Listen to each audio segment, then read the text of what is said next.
Hello students, class 10th का life process हम लोग पढ़ रहे थे और हम लोगों ने अभी तक फोटोसिंथेसिस किस प्रकार से होता है और उसमें क्या क्या स्टेप्स इन्वॉल्व्ड होते हैं ये सब हम प्रीवियस वीडियोस में देख चुके हैं।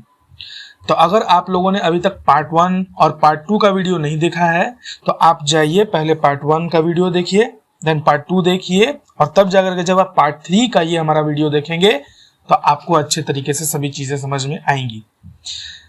फोटोसिंथेसिस जो कि हमने पार्ट 2 में कवर किया था, उसी फोटोसिंथेसिस को लेकर के हम लोग थोड़ा और आगे बढ़ेंगे। फोटोसिंथेसिस जो है उसमें दो चीजें काफी इंपॉर्टेंट हैं और उनके इंपॉर्टेंस को आपके एनसीईआरटी में दे रखा है कि आपके सिलेबस में ये चीजें पढ़नी है। तो फर्स्ट इंपॉर्टेंट थिंग जो है वो ये है कि क्लोरोफिल फोटोसिंथेसिस के लिए नेसेसरी क्यों है, या क्या इतना ये क्या नेसेसरी है भी या नहीं है, या है तो कितना नेसेसरी है। इसको समझने के लिए आपके बुक में पेज नंबर 96 पर एक एक्टिविटी दे रखी है, एक्टिविटी नंबर 6.1, और एक सेकंड टॉपिक है कि कार्बन डाइऑक्साइड जो है वो प्लांट के लिए इंपॉर्टेंट है या नहीं है, और अगर है तो कितना इंपॉर्टेंट है। क्या फोटोसिंथेसिस कार्बन डाइऑक्साइड के बिना हो सकता है या कार्बन डाइऑक्साइड बिल्कुल नेसेसरी है फोटोसिंथेसिस के होने के लिए, और ये चीज दे रखा है एक्टिविटी नंबर 6.2 में। तो अभी तक जितना हम बोले इससे आप लोग समझ गए होंगे कि आज के वीडियो में हम एक्टिविटी नंबर 1 और एक्टिविटी नंबर 2 को डिस्कस करने वाले हैं। इस वीडियो में हम लोग केवल इन दोनों एक्टिविटीज पर ही अपना फोकस बनाए रखेंगे और इन दोनों एक्टिविटीज को बिल्कुल अच्छे तरीके से समझ लेंगे। फिर आगे चल करके हम लोग कुछ और भी जो कॉन्सेप्चुअल और थ्योरेटिकल पार्ट्स हैं फोटोसिंथेसिस से रिलेटेड, उन सभी को कवर करेंगे नेक्स्ट वीडियो में। तो इस वीडियो को शुरू करते हैं हम लोग और देखते हैं अपना activity number 6.1 and activity number 6.2। So activity number 6.2 जो है उसमें हम लोगों को देखना है कि क्लोरोफिल फोटोसिंथेसिस के लिए नेसेसरी है या नहीं है। अब इसके लिए हमको चाहिए एक वेरीगेटेड लीफ। अब सबसे पहले तो यह समझना होगा कि ये वेरीगेटेड लीफ क्या होता है। वेरीगेटेड लीफ का मतलब होता है वैसे पत्ती जिसमें कुछ जगह का जो वह पत्ती जिसमें कुछ पार्ट ग्रीन कलर का हो और कुछ पार्ट जो है वो येलो कलर का हो।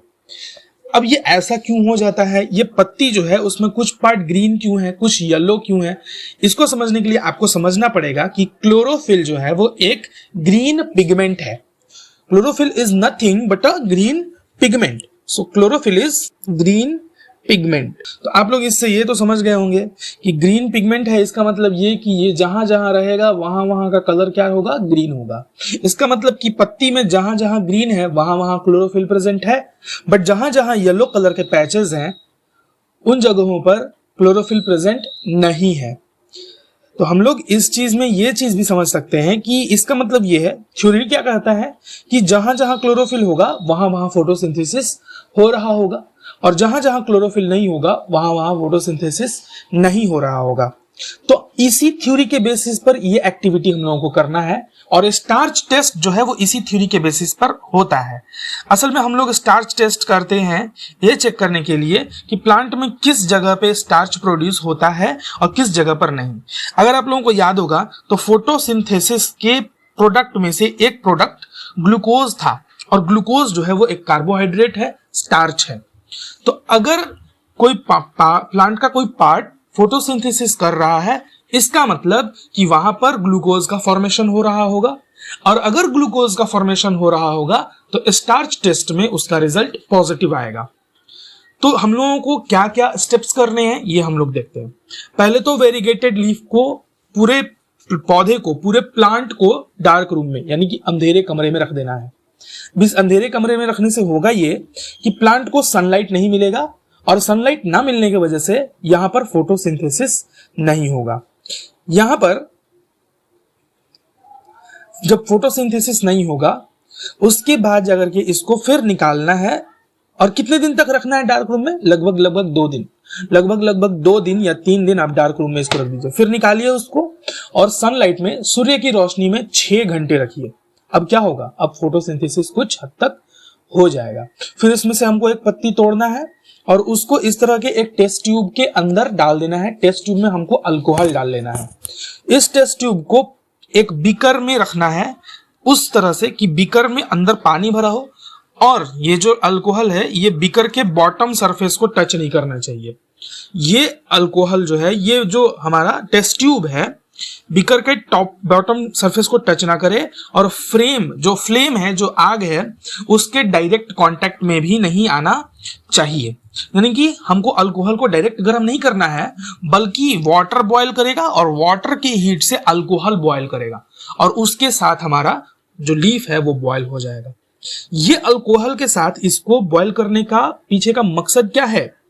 ये जो प्लांट में क्लोरोफिल है उसको निकाल देने का ही मकसद है। प्लांट का जो क्लोरोफिल है वो क्या हो जाएगा? रिमूव, उसको हम लोग हटा देंगे। जैसे ही क्लोरोफिल रिमूव होगा, ये जहां ग्रीन ग्रीन पैचेस नजर आ रहे हैं आपको, यहां अब आपको ब्राउन पैचेस नजर आएंगे। फिर आपको क्या करना है कि इस अल्कोहल में से उस लीफ को निकालना है और इसी गर्म पानी में उसको डाल देना है। थोड़ी देर के लिए रखना है, 1 या 2 मिनट, ताकि जो लीफ है, जो पत्ती है, वो थोड़ा नरम हो जाए। उसके बाद हम लोगों को उसको निकाल करके और एक पेट्री डिश रख लेनी है पहले से ही। पेट्री डिश मतलब कोई भी एक पतला सा डिश आप लोग समझ लीजिए कि होता है, उसमें आयोडीन सॉल्यूशन डाल दीजिए और जैसे ही आप निकालिए उसको डालिए पेट्री डिश में। पेट्री डिश में आयोडीन सॉल्यूशन पहले से मौजूद है। आयोडीन क्या करता है कि स्टार्च के साथ ऑलवेज ब्लू ब्लैक कलर देता है। आयोडीन हमेशा ब्लू ब्लैक कलर देता है स्टार्च के साथ। अब जैसे ही हम लीफ को डालेंगे तो लीफ के कुछ हिस्से ब्लू ब्लैक हो जाएंगे और कुछ हिस्से येलो। कौन से हिस्से ब्लू ब्लैक हो गए? वो जगह जहां पर क्लोरोफिल प्रेजेंट था, वो जगह जहां क्लोरोफिल प्रेजेंट था वो सारे के सारे ब्लू ब्लैक हो जाएंगे और जहां क्लोरोफिल प्रेजेंट नहीं था वो येलो के येलो ही रह जाएंगे। क्या पता चला इससे हमको ये पता चला कि जहां जहां क्लोरोफिल था वहां वहां स्टार्च का फॉर्मेशन हुआ है, तभी तो ब्लू ब्लैक में चेंज हुआ।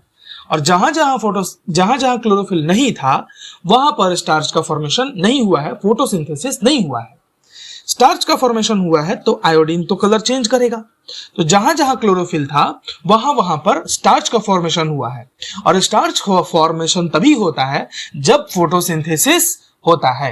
यानी कि प्लांट में वो जगह जहां क्लोरोफिल था वहां फोटोसिंथेसिस ऑकर हुआ है और जहां पर येलो वाला पोर्शन था वहां फोटोसिंथेसिस नहीं हुआ है। क्लोरोफिल से हम लोग तो ये एक्टिविटी जो है वो यही चीज बताती है कि जहां क्लोरोफिल होता है वहीं फोटोसिंथेसिस होता है और जहां क्लोरोफिल नहीं होगा वहां पर फोटोसिंथेसिस कभी भी नहीं। इसके साथ अब हम लोग बढ़ते हैं एक्टिविटी नंबर 6.2 की तरफ। एक्टिविटी नंबर 6.2 में हम लोग कार्बन डाइऑक्साइड यानी कि CO2 कितना नेसेसरी है और क्यों नेसेसरी है फोटोसिंथेसिस के लिए, ये चीज देखने वाले हैं। इसके लिए हम लोगों को करना ये है कि 2 हेल्दी प्लांट्स ले लेना है। डायग्राम मैंने एक ही का बनाया है बट आपके बुक में दे रखा है कि डायग्राम 2 है, तो 2 हेल्दी प्लांट्स लेने हैं हम लोगों को और दोनों पॉटेड होने चाहिए। यानी कि पॉटेड प्लांट्स मतलब क्या होता है? वैसे पौधे जो पॉट में, गमले में लगाए गए हो तो पॉटेड प्लांट कहे जाते हैं। तो दोनों हेल्दी प्लांट्स को लेकर के डार्क रूम में रख देना है लगभग 3 दिन के लिए। इससे होगा सनलाइट कट ऑफ और फोटोसिंथेसिस नहीं होगा। अब उनको क्या करना है? वापस सनलाइट में लेकर के आना है, लेकिन उनके नीचे एक ग्लास स्लिप रखना है बड़ा सा और उसके ऊपर बेल जार रखना है और यहां वैसलीन से कवर कर देना है कि कोई भी एयर नीचे से एंटर ना करने पाए। तो इस तरह से हमारे पास 2 सेटअप होंगे, एक इस तरह का सेटअप होगा, एक इस तरह का सेटअप होगा। एक सेटअप में बेल जार रखने से पहले ही हमको क्या करना है कि वहां पोटेशियम हाइड्रोक्साइड रख देना है। पोटेशियम हाइड्रोक्साइड रख के बेल जार रखना है और तब जाकर के नीचे वैसलीन से उसको सील कर देना है। तो जैसे ही हम पोटेशियम हाइड्रोक्साइड रखेंगे, पोटेशियम हाइड्रोक्साइड क्या करता है? एक्स्ट्रा कार्बन डाइऑक्साइड को एब्जॉर्ब कर लेता है। एक्स्ट्रा कार्बन डाइऑक्साइड जो भी इस सेटअप में होगा वो सारा का सारा कौन एब्जॉर्ब कर लेगा? KOH यानी कि पोटेशियम हाइड्रोक्साइड। अब एक चीज बताओ, अगर पोटेशियम हाइड्रोक्साइड ने सारा कार्बन डाइऑक्साइड एब्जॉर्ब कर लिया और नीचे से सील है तो यहां से एयर तो इंटर कर नहीं रही है, इसका मतलब यह है कि इसके बेल जार के अंदर अब कोई भी कार्बन डाइऑक्साइड नहीं बचा है। जबकि दूसरे वाले सेटअप के अंदर हमने पोटेशियम हाइड्रोक्साइड नहीं रखा है तो उसमें कार्बन डाइऑक्साइड है।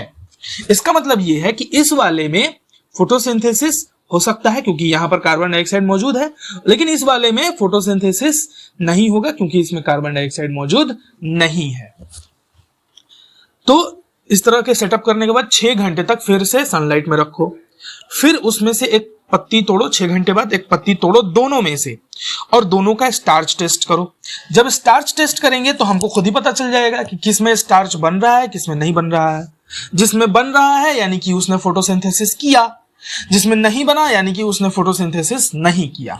तो आप देखेंगे कि उसमें वो प्लांट जिसमें KOH हमने रखा था जिसके सेटअप में, वो फोटोसिंथेसिस नहीं कर रहा है। और कैसे पता चला?